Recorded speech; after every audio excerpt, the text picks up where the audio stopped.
Hello everyone, welcome to my channel Demystifying Law. My name is Abhinandan Malik. So today we will discuss about 5 career options after LLB. कि LLB के बाद कौन से ऐसे 5 career options हैं जिसके लिए हम जा सकते हैं.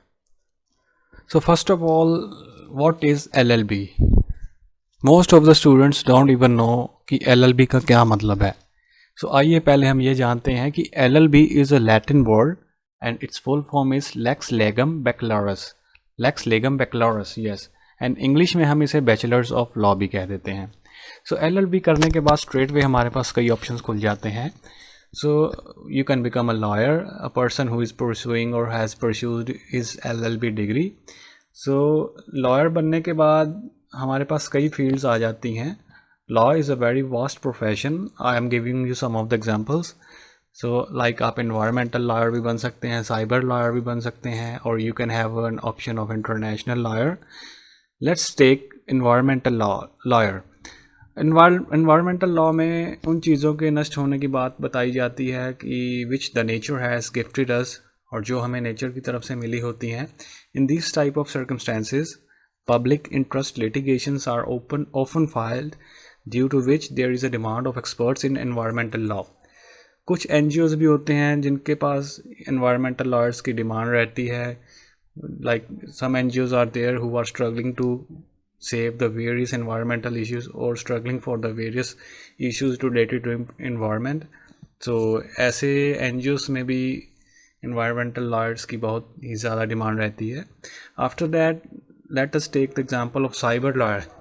So इन दिनों देश में ऑनलाइन और साइबर क्राइम के कई केस आने लग गए हैं due to increasing use of internet and social media. Like people send fake emails, scam with the companies, banks, SMS accounts hacking.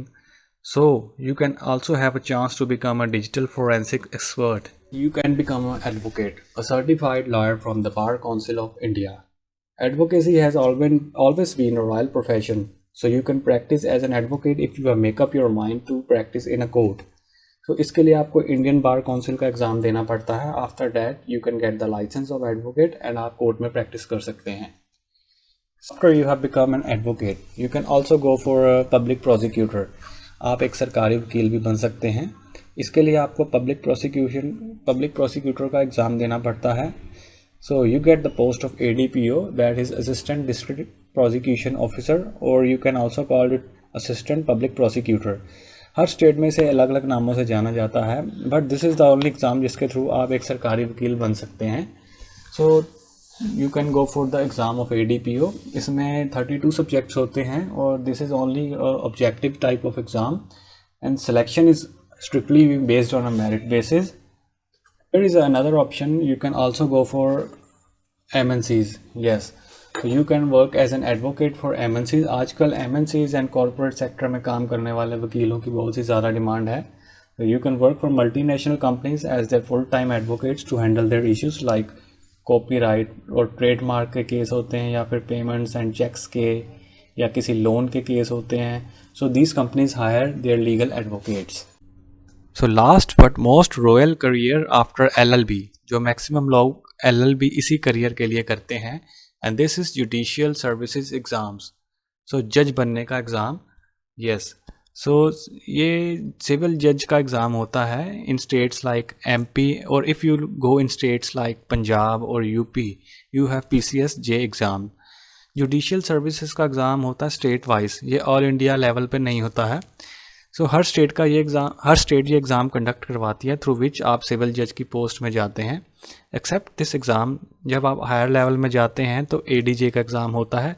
So CJ is entry level exam, यानी कि civil जज is an entry level exam and ADJ is a higher level exam.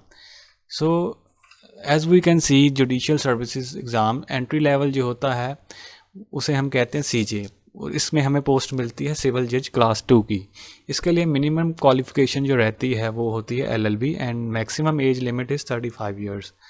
Selection is on merit basis. And for the higher level post of judicial services there is an exam which we call ADJ, and the minimum qualification for this exam is LLB, and इसमें age limit होती है 35 to 45 years. And इसमें हमें 7 years की code practice भी चाहिए होती है। So to clear this exam this we can see after LLB आपके पास कई सारे ऑप्शंस आ जाते हैं। सिंस द वेरी बिगनिंग ही आपके पास करियर अपॉर्चुनिटीज़ आ जाती हैं। सो आई थिंक ये एक ऐसा प्रोफेशनल कोर्स है if you have the knowledge. So guys, अकेली नॉलेज डिग्री होना इज़ नॉट सफिशेंट, आपके पास नॉलेज भी होनी चाहिए। So I suggest you guys should also concentrate on the knowledge of law, not only the degree. So degree होने के साथ साथ आपके पास नॉलेज भी होनी चाहिए, which this channel is focusing to provide you with. So उम्मीद करते हैं you like the video. If you like the video, please like the video, subscribe the channel and share the videos with your friends so that I should keep on posting new content for you guys and आपकी हम knowledge ऐसे ही बढ़ाते रहें। Thank you very much.